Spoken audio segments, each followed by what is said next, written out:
داستان 40 دزد اصفهان. این قسمت دشمن قدیمی یا دوست جدید. داستان به اینجا رسید که عیاران مطمئن بودند که مرداس نقشه بزرگتری جز کشتن چند نفر در سر دارد. زانیار به کمین افسون نشست و او را گرفتار کرد و به سرداب عیاران برد. با راهنمایی افسون آنها به سمت مخفیگاه مرداس حرکت کردند. و اما ادامه داستان.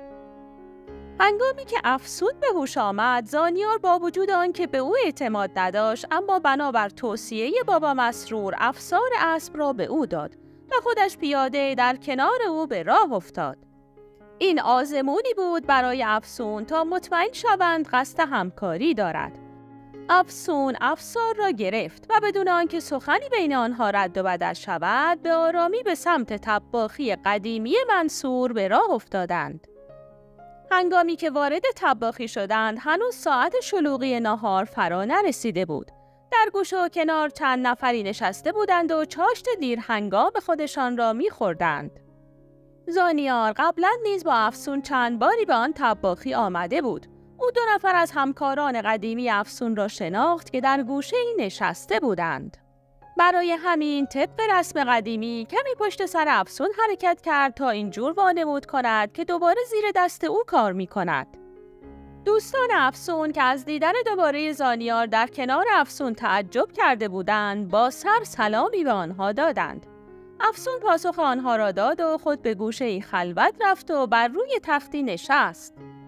شاگرد طباخی به سرعت به سمت آنها آمد. افسون سفارش یک چاشت مفصل را داد و بعد سراغ صاحب طباخی را گرفت.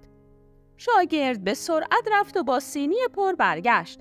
افسون که خود را تازه از مرگ نجات یافته می‌دید، با اشتها شروع به خوردن کرد و در میان لقمه‌های بزرگی که برمی‌داشت، زانیار را نیز دعوت به خوردن کرد. زانیار برای آنکه دیگران مشکوک نشوند، شروع کرد به لقمه گرفتن، اما بیشتر سعی می‌کرد مراقب افراد و رفت و آمد آنها باشد. آنها تازه مشغول خوردن شده بودند که صاحب طباخی از آشپزخانه خارج شد و نزد آنها آمد. او مردی بسیار چاق بود که به زحمت راه می‌رفت.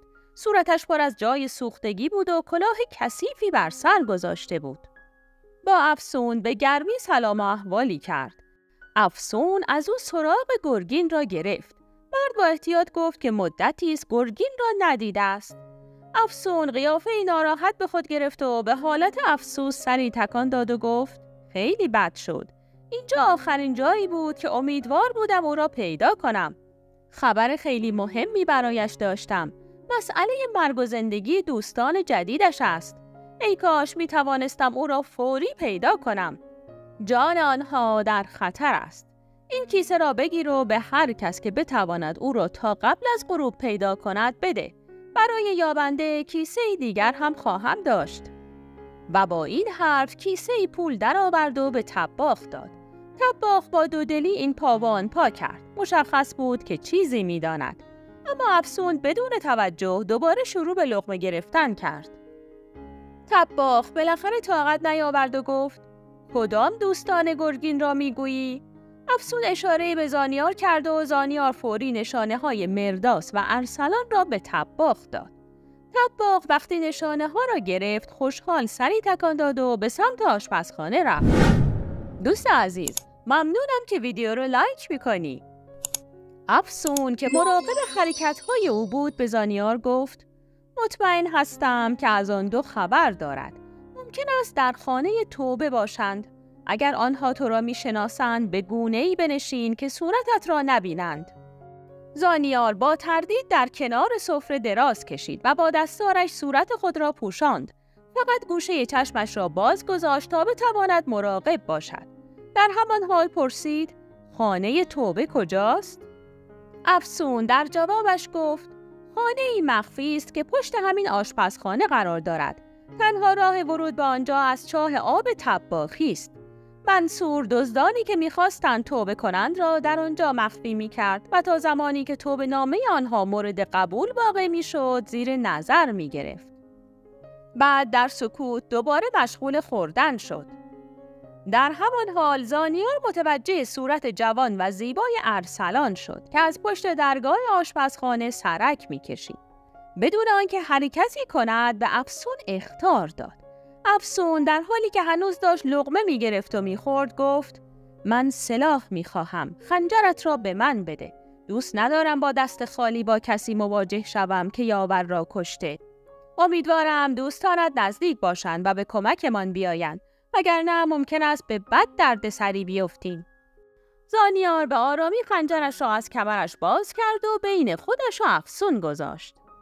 کمی بعد زانیار مرداس را که از درب آشپزخانه خارج شد و به سمت افسون می آمد دید و با عجله و زیر لب به افسون گفت که او کیست و بعد برای اینکه مرداس شک نکند مجبور شد خودش را به خواب بزند. اما تمام هوش و حواسش را جمع کرده بود، چون دو دشمن سابق و جدیدش بر بالای سرش نشسته بودند و او باید با چشم بسته آنجا دراز می‌کشید. در آن لحظه از اینکه خنجرش را باز کرده و در اختیار افسون گذاشته بود بسیار پشیمان شد. مرداس وقتی به افسون رسید در زیر پای زانیار نشست و بی مقدمه گفت: سلام بر افسون، مرد بزرگ شهر. خیلی وقت بود که میخواستم سراغت بیایم، اما گرگین همیشه بهانه‌ای میآورد و ملاقات ما را به وقت دیگری میانداخت.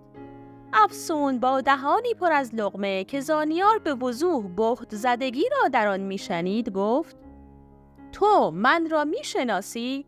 مرداس که حالا چهارزانو روی تخت نشسته بود گفت: مگر ممکن است کسی به اصفهان بیاید و شهرت تو را نشنود؟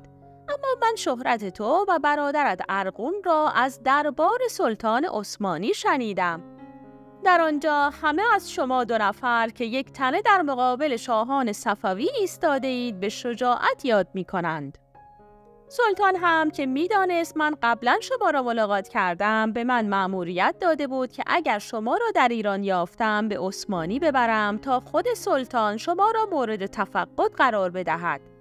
به اینجا که آمدم خبر کشته شدن ارغون را شنیدم و خیلی ناراحت شدم و حالا حتما تو را باید با خودم ببرم، وگرنه سلطان من را نمی بخشد. دهان پر از لقمه افسون از تعجب باز مانده بود. هیچ فکرش را نمی کرد کسی خارج از اصفهان نام او را شنیده باشد، چه رسد به اینکه سلطان عثمانی کسی را برای بردن او به آنجا فرستاده باشد. از طرفی مرداس گفته بود که او را قبلا ملاقات کرده، ولی افسون هیچ او را به یاد نمی آورد. فقط آن چشم‌های خاکستری برایش خیلی آشنا بود.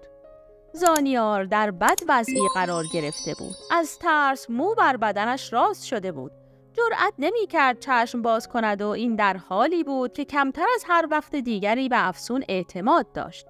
اشاره به ارغون و کشته شدنش کافی بود که خون افسون را به جوش بیاورد و خنجری در سینه او فرو کند. در آن حال مرداس از افسون پرسید: اما طباخ می گفت و خبر مهمی برای من آوردی.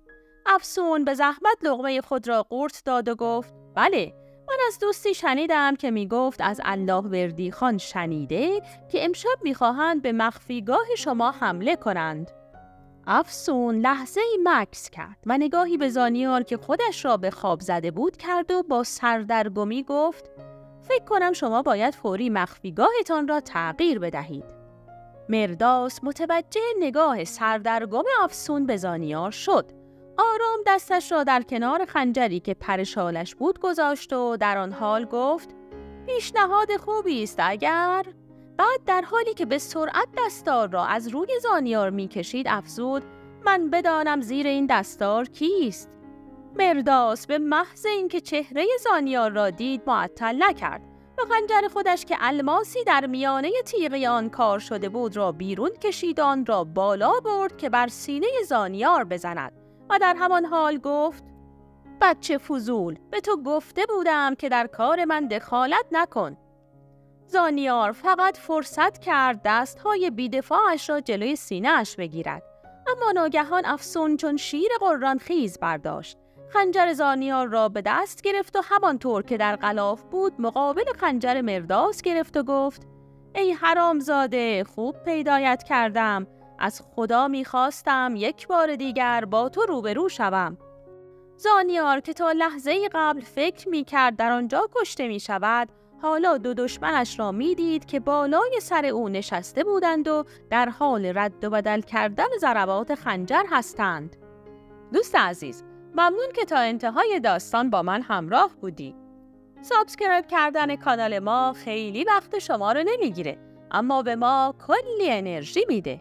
ایام به کام.